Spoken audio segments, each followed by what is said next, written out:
Շատ ժամանակ վախենում եմ, որ բոլորը երեխեքը կընկնեն հարևանի տուն։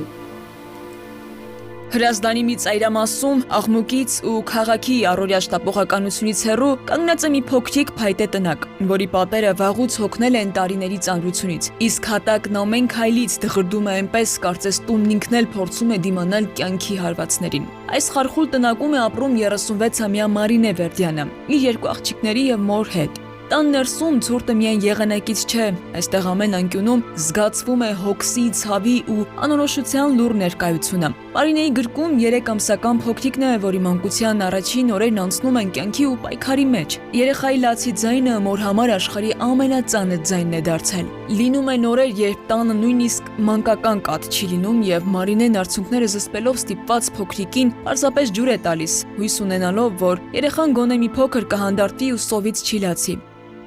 Ամենացավալի բանն է։ Ոչ մի ծնող չեմ ուզի տենա իր երեխան ոնց ասենք օրվա հացը, այն որ դժվարություններով ստեղծում։ Ժամանակ ա եղել, որ երեխաս անգամ վառելիք չեմ ունեցել, որ վառելիք հայտը վառենք, շոր ենք վառել, որ տաքանա երեխան, օրը սոված ա քնել մեծ աղջիկս։ Բայց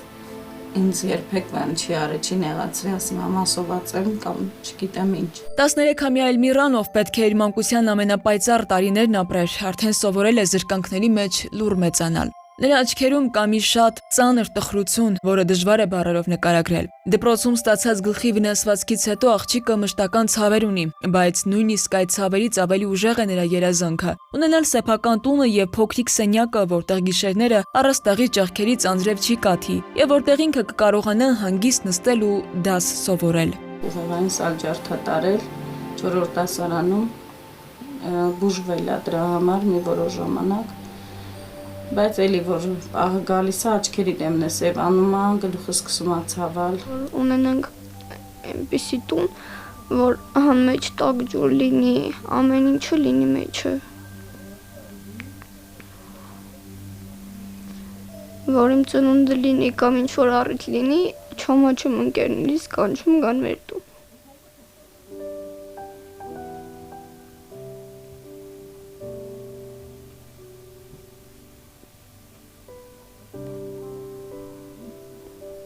Արդեն սովորել է մորը չանհանգստացնել, նա հաճախ ասում է, թե կուշտ է, նույնիսկ այն ժամանակ, երբ ամբողջ օրը գրեթե ոչինչ չի կերել։ Այդ իրավիճակը Մարինեին ներսից քանդում է, ասում է ամեն գիշեր Աստծուց միայն մի բան է խնդրում, որ իր երեխաները գոնե կուշտ քնեն։ Բայց շատ գիշերներ այս փոքրիկ տանը երեխաները քնում են ոչ թե հեքիաթ լսելով, այլ սովը հաղթահարելու փորձով։ Ժամանակ ա եղել, ես իրան ասել եմ, գումար եմ տվել, որ իրան հաց առնի դպրոցում ինքը չի առել։ Ինքը բերել է ասել է մամա անեսի տեղ կառնես կխմես։ Մի հատ ծնունդ ա եղել, որ պիտի ինձ կամ տատիկին ուրախացնի, ինքը բան է արել, ասենք կոպեկ 50 դրամով հավաքել է մի հատ տորտ առի կամ մի հատ ինչ-որ կա, որ ուրախացնի մեզ։ Երևի նման մամա չկա, որ իր համար չկարենա իր երեխան մի բանուս ինքը կճվի։ Երանի են մամաների, որ իրանց երեխեքի մոտ չեն կճվում։ Որ տունը ջուր չունենք, մաման գնում է անդեի ջուրը բերում է ու լվանում է։ Սառը ջուրով։ Չէ, տատի ինձ տնից տաք ջուր է բերում ու լվանում է։ Ձեռքով է լվանում։ Հա։ Իսկ լողանալը ձեր։ Լողանալը այդ մենք տատի տուն ենք լողանում, որտեղ տեղ չկա լողանալու։ Ընտանիքի հայրը այժմ նրանց կողքին չէ, առողջական ծանր խնդիրների պատճառով նա մեկնել է բուժման, աղիքային հիվանդություն ունի եւ տան ամբողջ հոգսը մնացել է Մարինեի ուսերին, բայց նա վաղուց արդեն ուժասպառ է եղել։ Խնդիրներով ա եղել, քույրը տարել է, որ բուժման տեղեկություն չունենք ոչ մի բանից, թե որտեղ է ինչա, նես չի, որ մենք վատ ենք եղել իրար հետ։ Եկավ ասեց հիվանդ տանում եմ բուժման։ Թաբր դա տարա բուժման, ինչ արա 3 ամիսա, 4 ամիսա չկա։ Բայց լավ տղայել է, վատ չել է, որ ասենք վատ այլ է։ Տարիներ առաջ, երբ ընտանիքի վիճակը առավել ծանր էր, Մարինեն մեկնել է Ռուսաստան ամուսնուն օգնելու եւ երեխաների հացը ապահովելու համար։ Նա աշխատել է քարի գործարանում տղամարդկանց հետ հավասար ծանր քարեր տեղափոխելով, հաճախ միայնակ բարձրացնելով այնպիսի բեռներ, որոնց տեղաշարժելն անգամ առողջ տղամարդկանց համար է դժվար եղել։ Այդ աշխատանքի ծանրությունն այսօր մնացել է նրա մարմնի վրա, որպես անդառնալի ցավ։ Մարինեն ողնաշարի լուրջ խնդիրներ ունի, չի կարողանում երկար նստել, երկար կանգնել, աշխատել, բայց ստիպված է ամեն օր պայքարել։ Մայրերը սովորաբար նույնիսկ իրենց վերջին ուժով են ապրում, միայն թե երեխաները չկոտրվեն։ Ինձ առողջություն լինի, որ ես կարողանամ գոնե չգանվեմ աթոռին, մնամ աթոռին, պատկերացրի կնենց ժամանակ է լինում, որ ես չեմ կարողանում քայլել էլ անգամ։